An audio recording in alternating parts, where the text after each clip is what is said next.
ედუარდ კოკოიც ეგრეთ წოდებულ სამხრეთ ოსეთის საპრეზიდენტო არჩევნებში მონაწილეობაზე უარი უთხრეს. ეგრეთ წოდებულ CSKO-ს განცხადებაში ნათქვამია.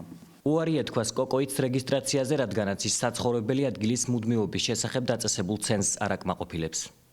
კოკოითისთვის CSKO-ს არგუმენტები მიუღებელია. ცხინვალის ყოფილმა დე-ფაქტო ლიდერმა უშიშროებისა და შინაგან საქმეთა მინისტრების საარჩევნო კომისიისთვის არასწორი მონაცემების მიწოდებაში დაადანაშაულა და მათი გადადგომა მოითხოვა.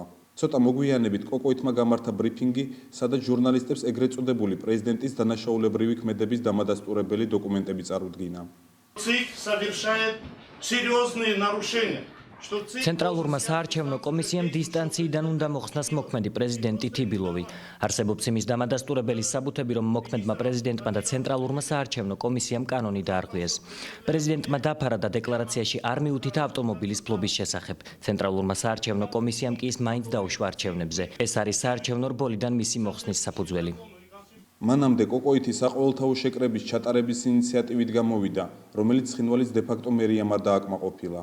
კოკოითისთვის უარი არჩევნებში მონაწილეობაზე ჩემი აზრით განპირობებულია სწორედ სურკოვის ოფისის პოზიციით, რომელსაც დღესდღეობით არ სჭირდება ცხინვალის რეგიონში რაიმე გართულება და კოკოითი, როგორც ვიცით, ცნობილია თავისი პროვოკაციული და ასეთი ინტრიგანული გამოხდომებით.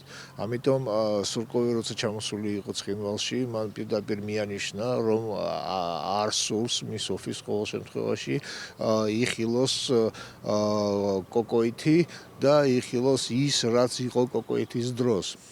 სურკოვმა პირდაპირ მიუთითა, რომ კოკოითის დროს ჰქონდა ადგილი ფულის გაფლანგვას, ფაქტიურად რეგიონი დაინგრა აბსოლუტურად და მათთვის უფრო მისაღებია თიბილოვი, რომელიც არის დღეს.